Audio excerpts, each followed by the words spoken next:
kesadaran kemanusiaan itu tumbuh dan berkembang dalam proses yang seperti apa, sebagaimana yang kalian rasakan itu. Ruang berpikir manusia itu kan hanya sekian persen. Kepekaan indrawi seseorang itu juga terbatas.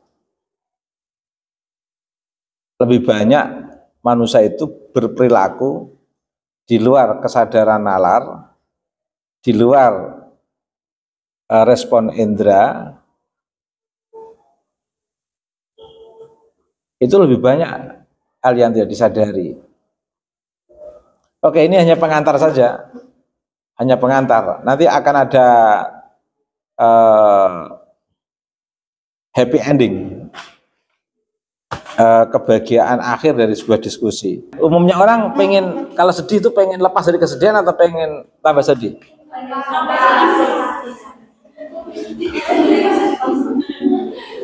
Enggak, saya tanya, umumnya orang sedih itu ingin lepas dari kesedihan atau ingin tambah sedih? Kalau ingin lepas dari kesedihan, mengapa yang disetel kok lagu-lagu yang penuh kesedihan?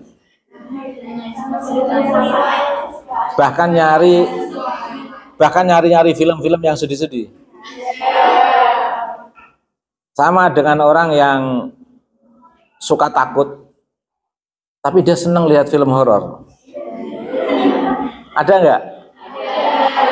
Ke kamar mandi aja takut, tapi yang ditonton film-film horor-horor terus. Ada nggak seperti itu?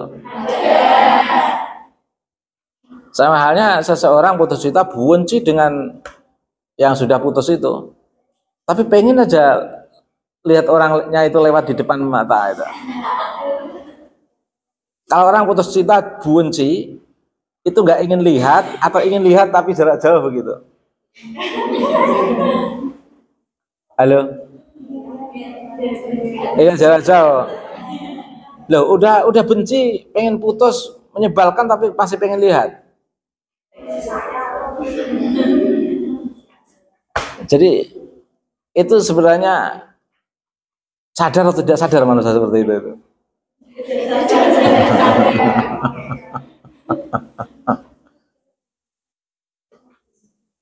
Jadi sebenarnya banyak manusia yang sadar atau tidak sadar di dunia ini. Sedih mengejar kesedihan, ya gak? Sengsara tapi mengejar kesengsaraan.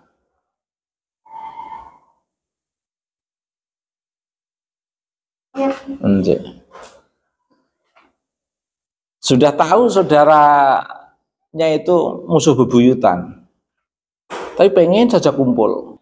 Kamu mengalami begitu gak? Normal atau enggak sih kalian itu? Harusnya kan orang kalau ketemu berkelahi, mendingan kalau ketemu nyingkir aja, memisahkan diri aja daripada berkelahi. Tapi enggak, malah pengen nyari. Meskipun nanti berkelahi. Gejala apa itu, wahai manusia?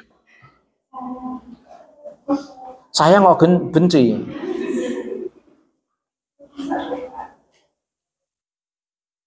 Jadi intinya begini, magnet kalian dalam ruang kehidupan ini, itu titik kesadaran manusiawi kalian, itu harus dibangun berbasis kesadaran relasi kosmologi. Untuk ngeklopkan titik kesadaran ini loh, bahwa manusia itu ada hubungannya dengan Allah, bahwa manusia itu ada hubungannya dengan diri sendiri, bahwa manusia itu ada hubungannya dengan orang lain. Makanya awaluddin ma'rifatullah, awal agama itu mengetahui Allah, mengetahui dalam konteks menyadari relasi hubungan, bukan mengetahui dalam konteks secara rasional. Pengetahuan tentang Allah secara rasional itu kan hanya ketika dibutuhkan saja, ketika diperlukan, dan itu porsinya kecil sekali, ya 10% lah kira-kira. Sama orang mencoba melihat kesemestaan ini secara simbolik, ornamen-ornamen kesemestaan ini diterjemahkan sebagai bagian daripada ciptaan Allah untuk menguatkan kesadaran kalian bahwa di balik alam semesta ini itu ada pencipta Allah, dan alam semesta ini itu merupakan cermin atau bentuk cahaya Allah yang memancar dalam bentuk semesta, dalam bentuk manusia juga semesta sebenarnya ya, dan ruang kosmologi ini kesemestaan, makrokosmos atau jagat gede.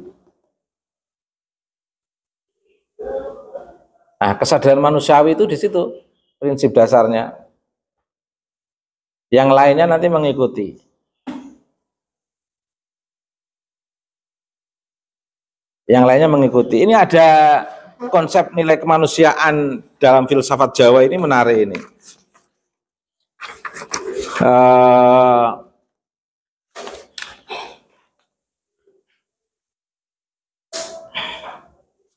Mengenali diri sendiri itu kan mengenali kosmologi mikrokosmos atau jagat cilik. Sudah belajar tentang kosmologi kan kalian kan? Halo?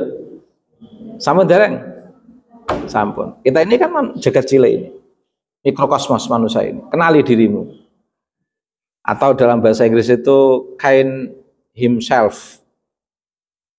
Nah, kenalilah dirimu sendiri. Maka kemudian dilanjutkan, maka kamu akan mengenal Rabbmu, Tuhanmu. Orang yang belum mengenal diri sendiri ya nggak akan mengenal Rabbnya. Nah, itulah dasar kesadaran manusia. Harus dimulai dari sini kesadaran itu. Kalau kamu mulai dari hal-hal yang kita perbincangkan tadi kan kayak lucu semua. Sadar setelah dimarahi, berarti pengen dimarahi terus kan nggak enak juga. Sadar setelah susah, berarti harus susah baru sadar, kan gak enak juga. Identifikasinya kan gak jelas nanti. Tapi kalau dimulai dari kesadaran interrelationship, relasi keberadaan kalian di alam semesta ini, itu enak mengawali semuanya. Hidup itu mesti harus diawali dari apa? Mengenal diri sendiri.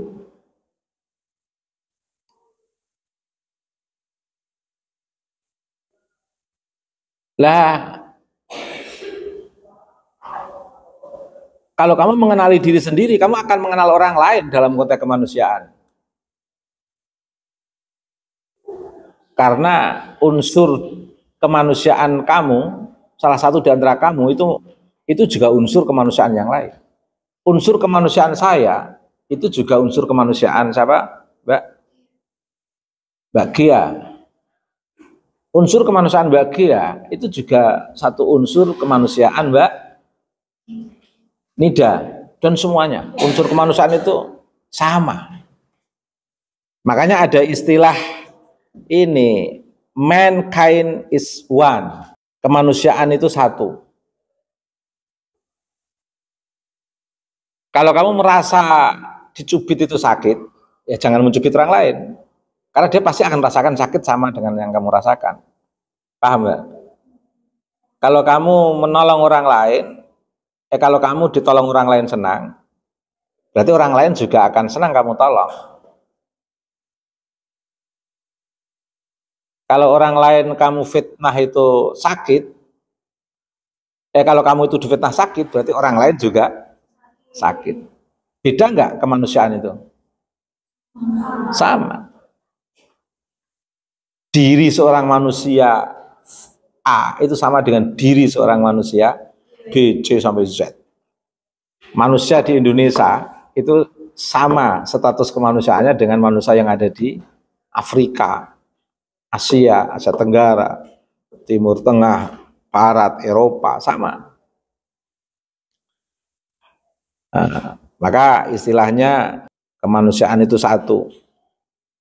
Ini yang seharusnya menjadi titik pusat perhatian kita atau fokus of interest kita dalam memandang kesadaran kemanusiaan. Fokus of interest kita itu di situ untuk membentuk kesadaran apa? Kemanusiaan. Dari situlah kamu akan bisa meningkatkan kualitas hidup, the quality of life. Kalau kamu belum memahami aspek kemanusiaan kamu nggak akan mendapatkan kualitas pemahaman tentang kemanusiaan yang lain. Makanya untuk memahami manusia yang lain, pahami diri sendiri. Lalu kamu buat suasana di mana orang lain itu ya seperti kamu.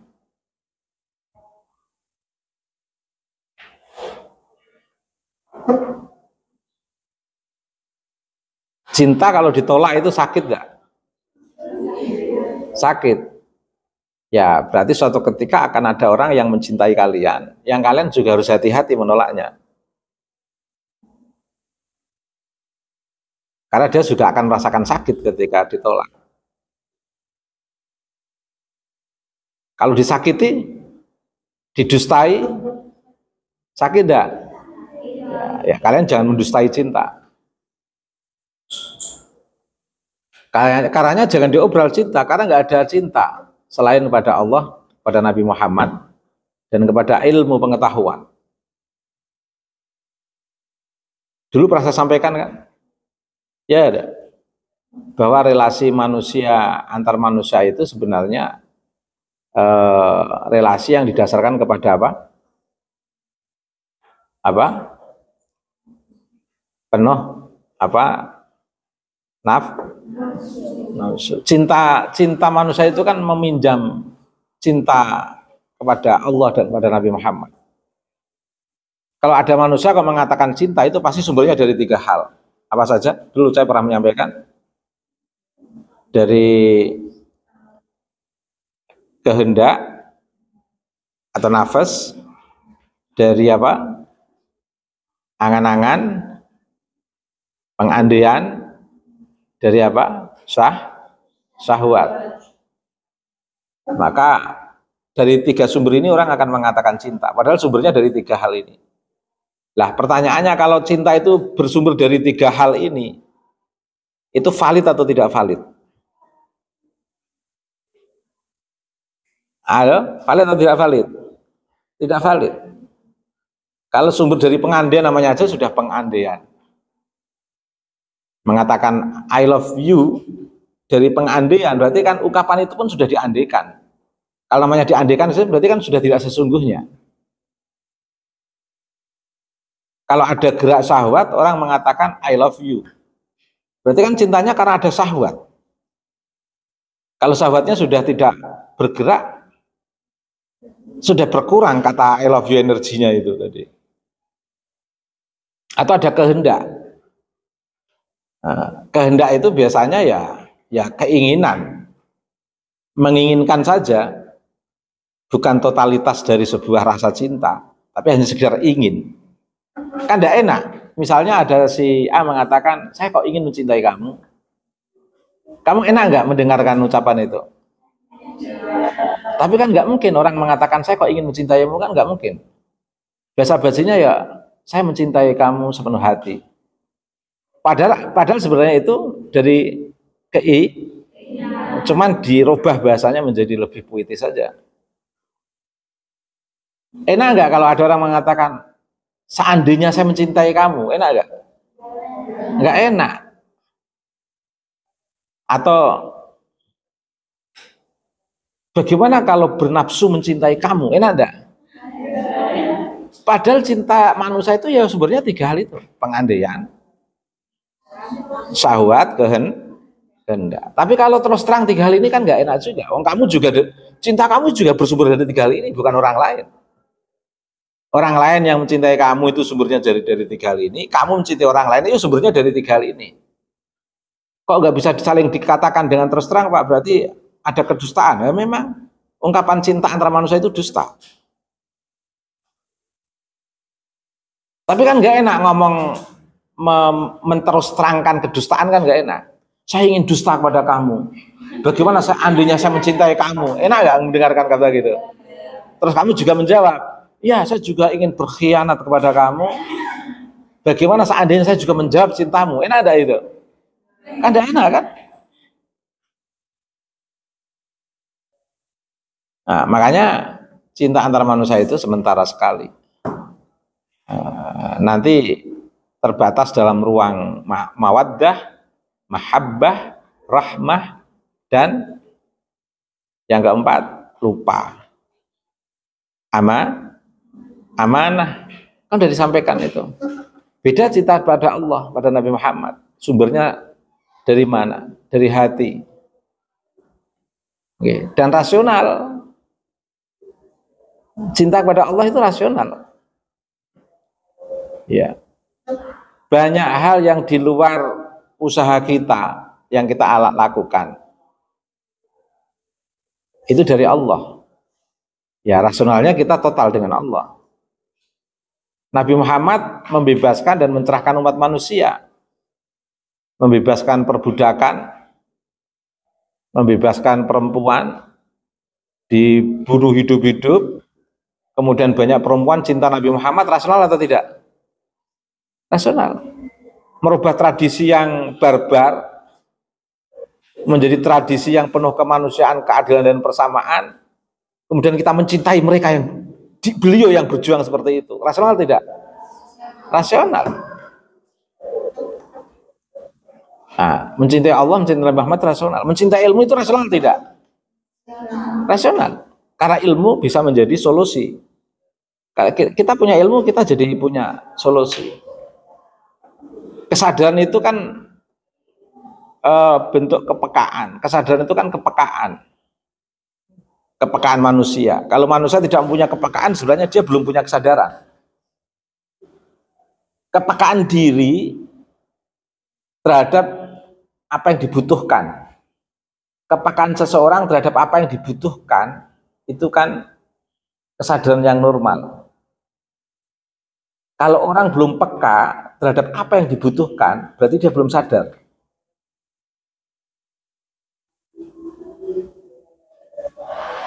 Kamu sadar nggak butuh ilmu? Halo? Tapi ada nggak kepekaan untuk belajar sebelum masuk di kelas ini?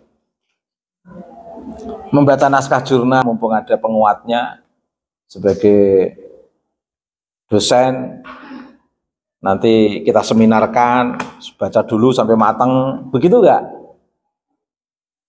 Halo? Berarti kamu tidak punya kesadaran, karena tidak peka terhadap kebutuhan.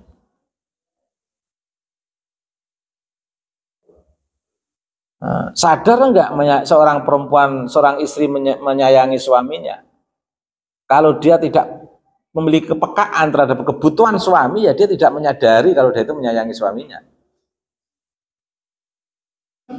Sama, seorang suami itu tidak akan pernah dikatakan sadar menyayangi istri kalau dia tidak punya kepekaan terhadap apa yang menjadi kebutuhan istri. Istri kebutuhannya kan nggak hanya mangan, skincare, scan serut apa skincare, misalnya. Tapi dia nggak mau tahu.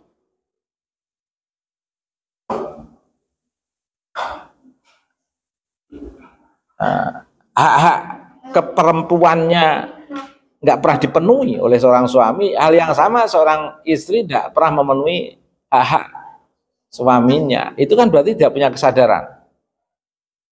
Jadi titik dasar kesadaran apa? Kepekaan terhadap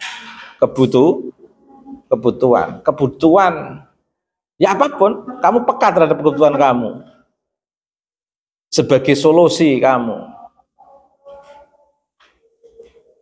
mau ke Jakarta, berarti kan sadar mau milih pesawat, kereta atau bis misalnya.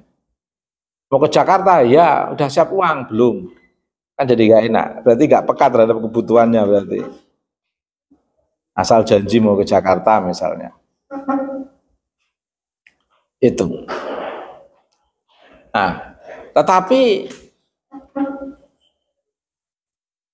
itu semua ya, itu semua manusia itu harus dimulai dari titik kesadaran relasi hubungannya dengan Allah, hubungannya dengan diri sendiri, hubungannya dengan alam semesta. Kalau gerak kosmologi ini kamu sadari penuh, nanti kesadaran-kesadaran yang lain nyambung.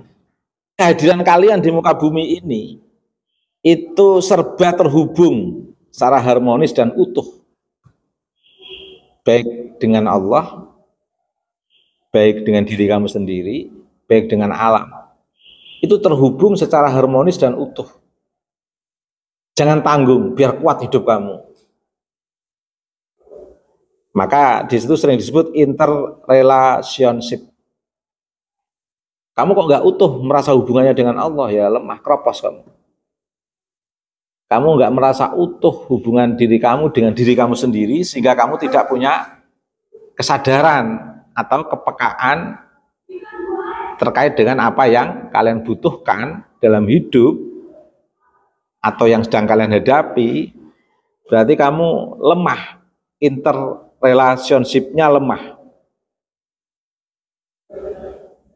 Interrelationship yang utuh dan penuh harmoni yang bisa kalian rasakan, ya kalian harus mengerti tingkat kebutuhan kalian. Itu kebutuhan kamu di S1 apa? Ya apa? Dijawab dan dipenuhi. Jangan hanya formalitas saja. Kalau hanya formalitas, yang penting kuliah-kuliah, ngantuk-ngantuk, tidur-tidur, makan-makan, pengen masuk-masuk, pengen enggak, nanti saatnya wisuda-wisuda, umumnya skripsi, saya bikin skripsi, masalah bagus dan tidak yang penting buat. Wah, kalau seperti itu ya tidak interrelationship, tidak utuh dalam membangun harmoni kehidupan kalian, hubungannya dengan Allah, hubungannya dengan diri kalian sendiri. Kalian ini kan harus memenuhi kebutuhan kalian kan, masa depan kalian kan. Kalian pernah memikirkan masa depan enggak? Nanti setelah lulus mau apa, bagaimana memperjuangkannya, pernah enggak? Enggak. Tapi sudahkah itu kamu sadari dari sekarang dengan penuh konsekuensi yang dibutuhkan untuk kamu penuhi, sehingga betul-betul kamu membangun hidup ini dengan penuh interrelationship? Sudah? Halo? Berarti kamu belum sadar. Mengerikan sekali.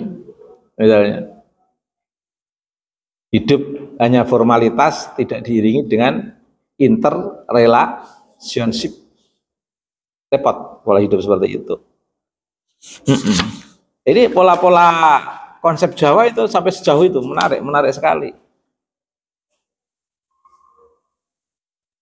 Makanya hidup itu harus punya ini motivasi, dan kamu harus gimana menyetir motivasi itu. Motive and drive. Nah, disitulah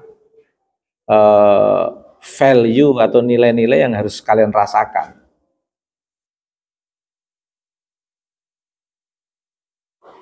Nah, jadi prinsip yang menjadi orientasi tujuan yang ideal dalam sebuah hidup kita.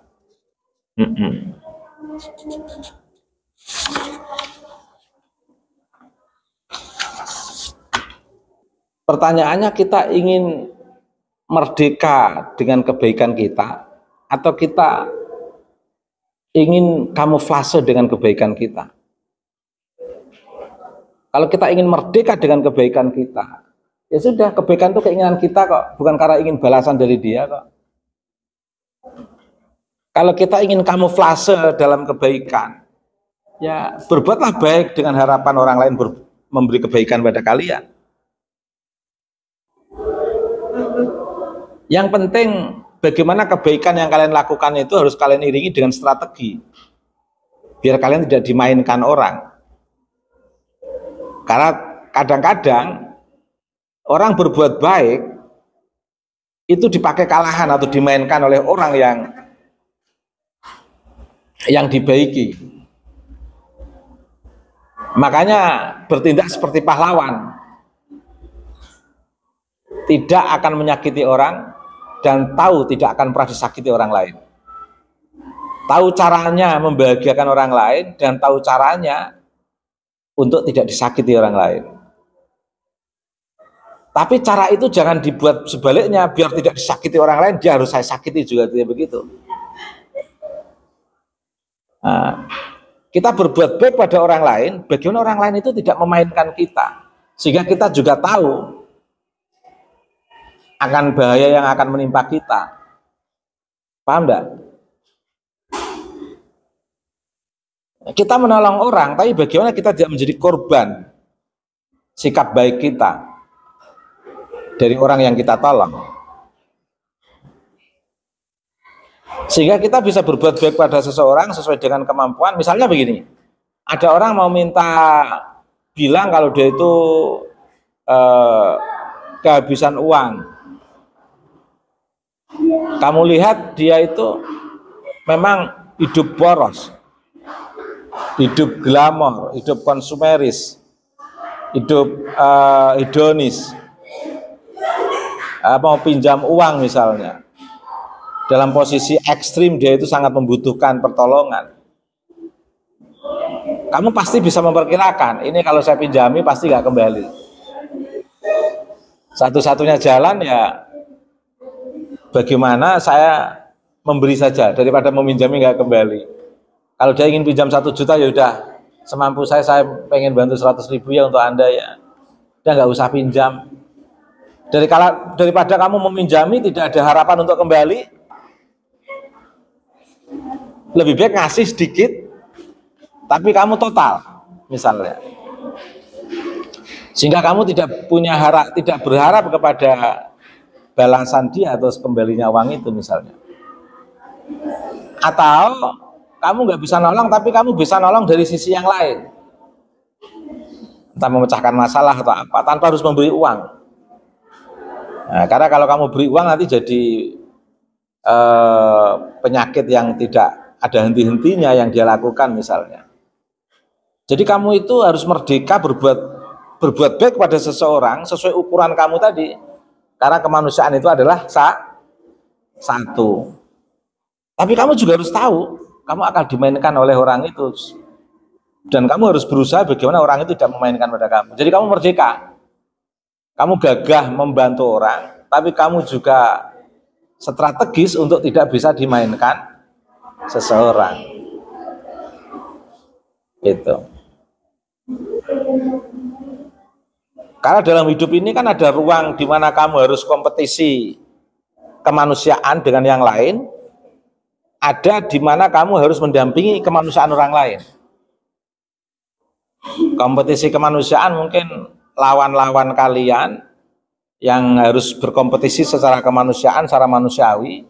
Tapi di sisi lain ada orang-orang yang harus kamu dampingi secara manusiawi, misalnya anak kalian, mahasiswa-mahasiswi kalian, murid-murid kalian misalnya. Ada ruang pendampingan kemanusiaan, ada ruang dialog kemanusiaan dalam ruang kehidupan sosial ini.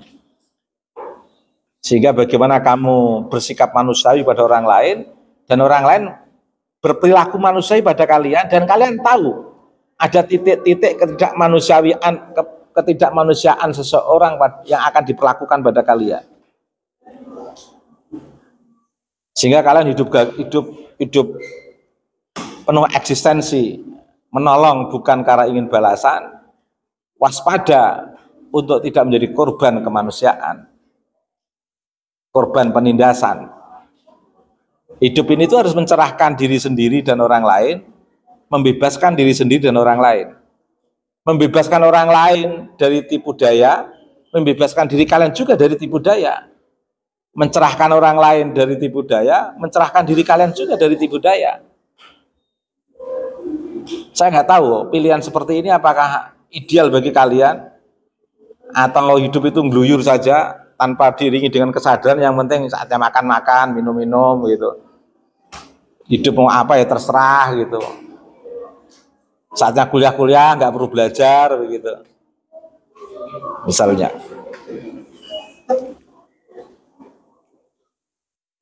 Nah, jadi intinya ini, manusia itu harus ngudi kesempurnaan atau usaha untuk mencapai kesempurnaan hidup. Jadi manusia itu harus ngudi kesempurnaan. Penting, ngudi kesempurnaan itu penting. Meningkatkan kesadaran diri,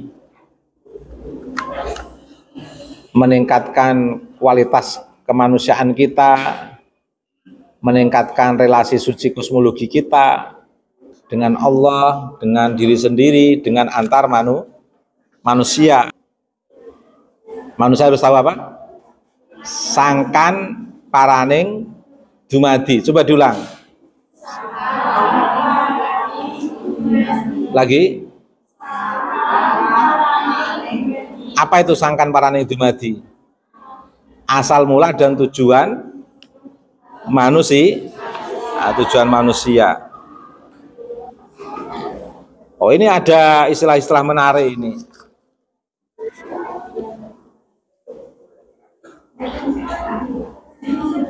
Urip mong mampir ngombe. Hidup ini hanya sebentar. Ada lagi, yen wis saguh aja wedi ing pakewuh. Linakonan kanthi tuwajuh, bakal jumbuh apa kang ginayuh. Misalnya. Artinya apa? Jika sudah sanggup melakukan tugas, kerjakan tanpa ragu-ragu. Serta sungguh-sungguh penuh keyakinan.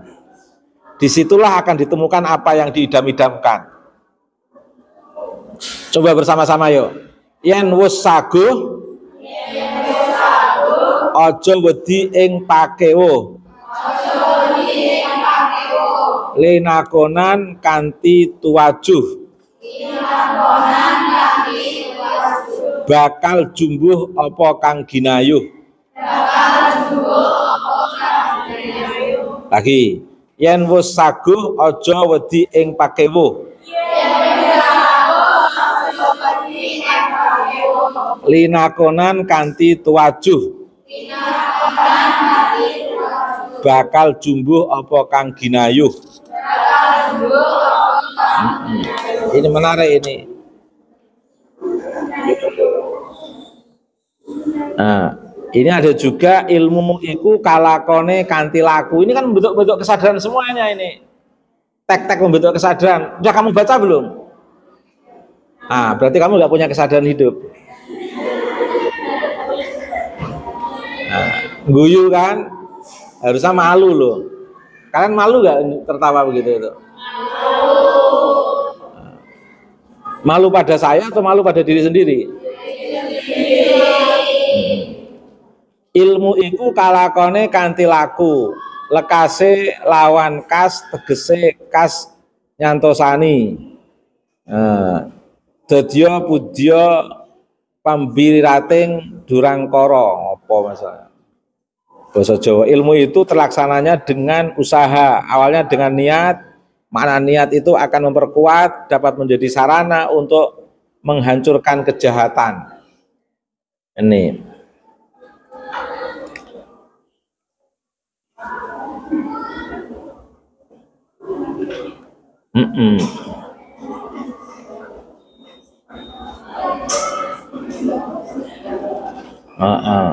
Coba bareng-bareng yuk. Masih ada berapa menit kita kuliahnya?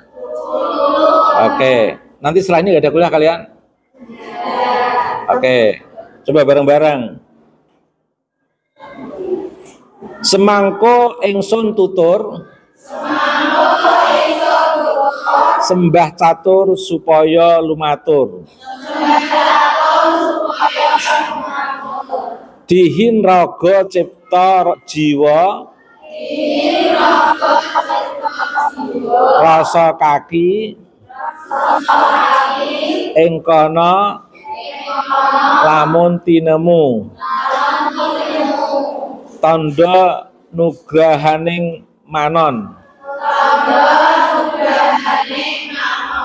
Iya, sekarang akan saya beritahu 4 macam sembah agar diperhatikan, yakni sembah raga, cipta, jiwa, dan rasa, wahai anakku. Apabila hal itu dilaksanakan dengan baik, di situ akan dapat menemukan anugerah Tuhan. Sembah itu apa? Usaha mendekatkan diri kepada Allah. Jadi ada usaha mendekatkan diri kepada Allah dalam konteks raga, usaha mendekatkan diri kepada Allah dalam konteks cipta, jiwa, rasa. Semua cipta, jiwa, rasa kamu itu kamu upayakan untuk mendekatkan diri kepada Allah, maka kamu akan bahagia. Nah, titik-titik kesadaran seperti itu penting. Ini kan bagian hubungan relasi suci kosmologi antara siapa? Dan Allah, termasuk pada diri sendiri, termasuk juga pada orang lain misalnya.